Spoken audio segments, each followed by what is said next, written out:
जदि आपण निज पसंदर झील को पटेइबाकू चाहुचंती किंतु जेते चेष्टा कले मध्य ताकू पटेई पारुनांती ताकू निजर मन कथा कहिबाकू डरुचंती आउ आपण चाहुचंती कि से झील निजे आसी आपण को भल पाउची बोली कहू तेबे मात्र थरे आजिर एही वशीकरण करिकी देखंतु।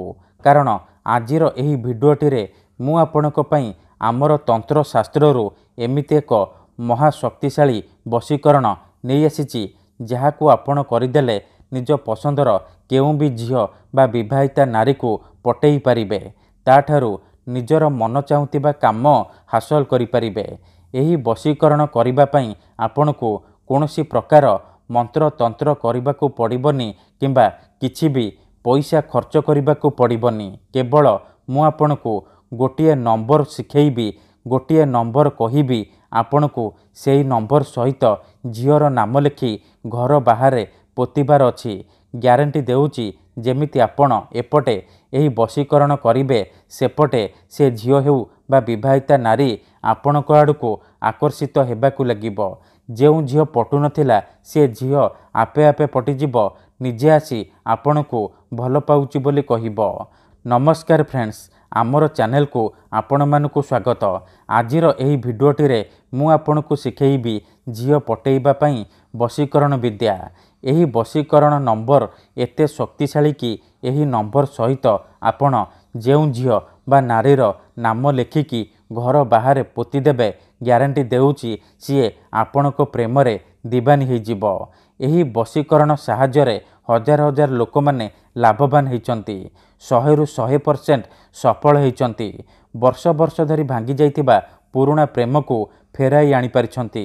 सासु नणंद दियर भाउज काहाकू भी निज बसरे करी ताठारू निजर मन मुताबक काम हासिल करि पारिछंती। तेणु जदि आपण जेते चेष्टा करी मध्य से झील को पटेई पारुनांती सुंदरी भाउज को पटेई पारुनांती तेबे मो कथा मानी एही नंबर सहित तार ना लेखिकी पोती दियंतु। ग्यारंटी देउची से झील आपणक बसरे हो जिवो। जहा चाहिबे ताहा करिबो, कोनोसी प्रकार बाधा देब नाही। एही वशीकरण केउं भी पुओ बा झील अति सहजरे करि परिबे। निज प्रेम को पाइबा पई एही वशीकरण अति सहजरे करि परिबे। एही वशीकरण करिबा सबुठारु सहज। एहाकू आपण किपरि करिबे केमिति करिबे नंबर सहित आपण झीवर नाम किपरि लिखिबे मु आपणकू शिखेइबी। संपूर्ण प्रयोग विधि ठीक भाବରେ शिखेइबी। जानिबा पई मोर आपण मानकू अनुरोध कि आपण भिडियोटी को पूरा ध्यान सहित शेष पर्यंत देखिबे। अधारू छाड़िकी पळेले किंबा काटी काटी देखिले आपण किछि भी बुझी परिबेनी। परे आपण कहिबे गुरुजी आपणकर वशीकरण काम करूनी। तेणु मोर आपण मानकू अनुरोध कि आपण भिडियोटी को पूरा ध्यान सहित शेष पर्यंत देखंतु। प्रयोग विधि को ठीक भाବରେ बुझंतु। तापरे आपण वशीकरण करिबा पई जिबे।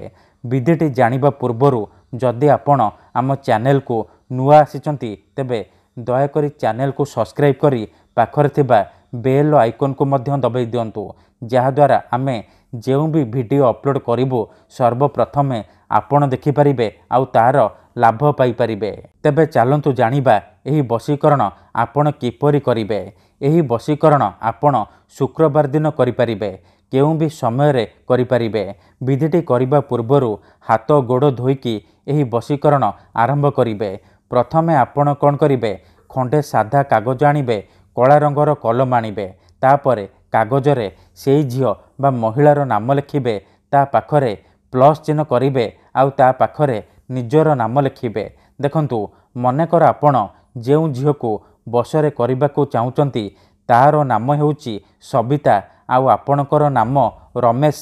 तेबे आपण प्रथमे लिखिबे सबिता, ता पाखरे प्लस चिन्ह करिबे आउ ता पाखरे निजर नाम लिखिबे रमेश। एतिकी लिखि सारिबा परे ता तळे आपण 6टी घर करिबे। 6टी घरे आपण 786 786 एहीपरि 3टी नंबर 6टी घरे लिखिदेबे। 6टी घरे आपण 786 लिखिबे। लिखि सारिबा परे कौन करिबे, से कागज को डाहाण हाथ मुठेईकी धरिबे आउ आखि बंद करिकी सेई झील बा नारी को मनरे भाबिबे। ତାହାର ମୁହଁକୁ ନିଜ ମନରେ ଭାବିବେ। ଭାବି ସାରିବା ପରେ କ'ଣ କରିବେ, ସେ କାଗଜକୁ ନେଇକି ଘର ବାହାରେ କୌଣସି ଏକ ଜାଗାରେ ଅଳ୍ପ ଟିକେ ମାଟି ଖୋଳିକି ପୋତିଦେବେ। ଗ୍ୟାରେଣ୍ଟି ଦେଉଛି, ଏତିକି କରିକି ଦେଖନ୍ତୁ, ସେ ଝିଅ ହେଉ ବା ପଡ଼ିଶା ଘର ଭାଉଜ ଆପଣଙ୍କ ବଶରେ ହେଇଯିବ। ଯାହା ଚାହିଁବେ ତାହା କରିବ। ଧନ୍ୟବାଦ।